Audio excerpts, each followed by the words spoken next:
Hello hi అండి. ఈరోజు నాకు చాలా హ్యాపీగా ఉంది. ఈరోజు మా ఆయన నా బర్త్డే మర్చిపోయినందుకు నా కోసం చికెన్ గ్రేవీ కర్రీ అయితే చేస్తున్నాడు. అందులో గోంగూర వేసి నాకైతే చాలా హ్యాపీగా ఉంది. మర్చిపోయినందుకు కొంచెం బెట్టి అయితే చేశాను, కానీ ఆయన వంట చేస్తే నా కోసం వంట చేస్తున్నది చాలా హ్యాపీగా అనిపించింది. అందుకని మా ఆయన కోసం ఒక సాంగ్ అయితే పాడాలనిపించింది. ఈ సాంగ్ మా ఆయన కోసం డెడికేట్ చేస్తున్నాను.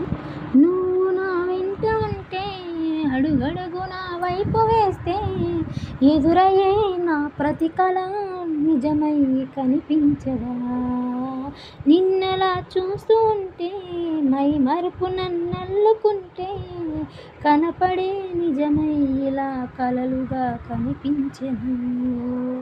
వరాలన్నీ సూటిగా ఇలా నన్ను చేరగా సుదూరాల తారక సమీపాన వాలగా లేనే లేదు ఇంకే కోరిక.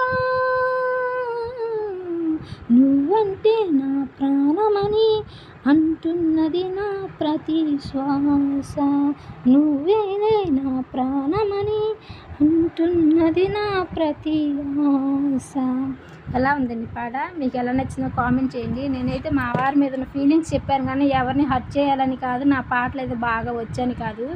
కర్రీ అయితే చేస్తాను, పొయ్యి మీద అయితే పెట్టాడు, కానీ కర్రీ అంతా అయిపోయిన దాకా అయితే ఉండేది. కొంచెం ఫ్రై అయిన దాకా ఉన్నాడు. మసాలాస్ వేసేటప్పుడు ఏదో పని ఉందని బయటకు వెళ్ళిపోయాడు. లాస్ట్లో మసాలాస్ వేసి కారం వేసి దింపేశాను. కర్రీ అయితే టేస్ట్గానే ఉంది, కానీ కర్రీ తినుకోకుండా అయితే బెట్టి చేశాను. తెల్లారి పొద్దున అయితే నేను తిన్నాను. కర్రీ అయితే చాలా అంటే చాలా సూపర్గా వచ్చింది. మా వారికి అయితే తిన్న సంగతి అయితే చెప్పలేదు. మీలో ఎంతమంది ఇలా ఉంటారు కామెంట్ చేయండి. బాయ్.